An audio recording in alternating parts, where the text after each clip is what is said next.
दोस्तों यह वीडियो होने वाली है म्यूचुअल फंड के ऊपर। तो म्यूचुअल फंड कौन कौन से होते हैं और हमें किस पर इन्वेस्टमेंट करनी चाहिए, और ये छोटे में, बड़े में या और किसी में, वो सारी जानकारी दूंगा मैं। बने रहें आप वीडियो के लास्ट तक और देखें आपको अपना पैसा कहाँ पर इन्वेस्टमेंट करना है म्यूचुअल फंड में। म्यूचुअल फंड भी कई तरह के होते हैं और कई कंपनियों के अलग अलग होते हैं, छोटे भी होते हैं और बड़े भी म्यूचुअल फंड होते हैं।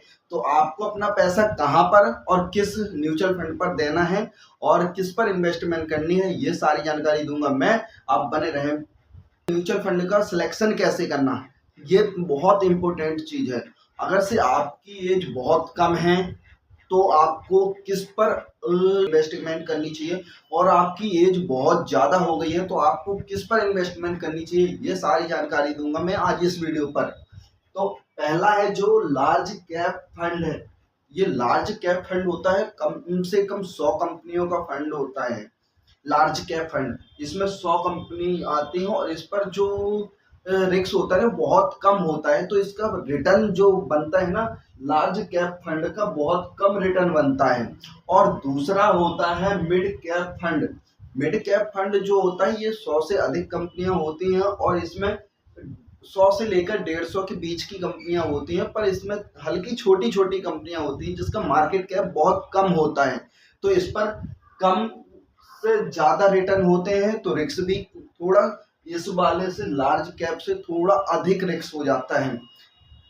मिड कैप पर थोड़ा हल्का सा रिस्क बढ़ जाता है, तो इस पर रिटर्न भी बहुत ज्यादा तो नहीं पर हल्का सा रिटर्न भी बढ़ जाता है।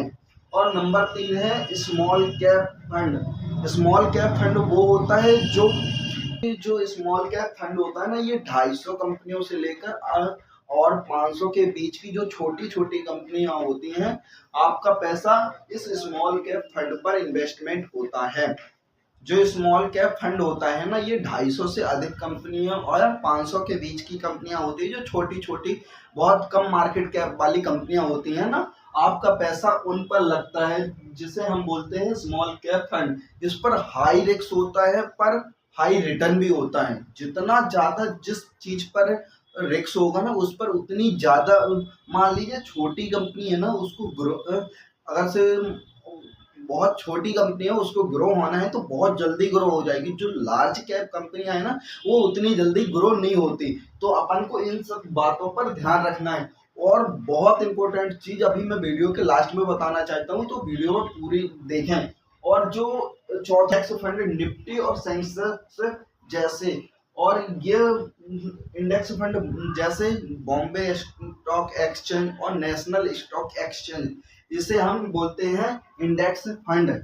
और ये इंडेक्स फंड बहुत सेफ होते हैं, इसलिए कि मान लीजिए आप अपना पैसा इंडेक्स फंड में जैसे बॉम्बे स्टॉक एक्सचेंज में लगाते हैं या नेशनल स्टॉक एक्सचेंज में लगाते हैं ना, तो ये पूरी की पूरी कंपनी जो मान लीजिए नेशनल स्टॉक एक्सचेंज है और बॉम्बे स्टॉक एक्सचेंज है ना, ये बहुत कम चांस है कि ये पूरी डूब जाए, इसलिए कि पूरी जीडीपी ही इन पर टिकी हुई होती है, तो ये बहुत कम इनके चांस होते हैं डूबने के।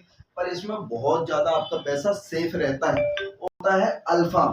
अल्फा आपको बहुत जरूरी है। किसी भी म्यूचुअल फंड में इन्वेस्टमेंट करने से पहले आपको जरूर चेक करना, आपका अल्फा जितना ज्यादा होगा आपके रिटर्न उतनी ही ज्यादा बन सकते हैं। हो गया अल्फा। और दूसरा आपको देखना है बीटा। बीटा बहुत इंपॉर्टेंट चीज है, मैं आपको बता दूं। बीटा आपको जितना कम होगा आपका पैसा उतना ही सेफ है उस म्यूचुअल फंड पर, यही चीज आप जरूर याद रखें। और तीसरा एक्सपेंस रेशियो। एक्सपेंस रेशियो बहुत कम होना चाहिए, और क्योंकि यह पैसा को कंपाउंडिंग जब होती है ना, ये बहुत मायने रखता है एक्सपेंस रेशियो। तो आपको इन सारी चीजों पर ही देखकर अपना पैसा किसी भी म्यूचुअल फंड में इन्वेस्टमेंट करनी है, ताकि आपका पैसा 100% सेफ रहे।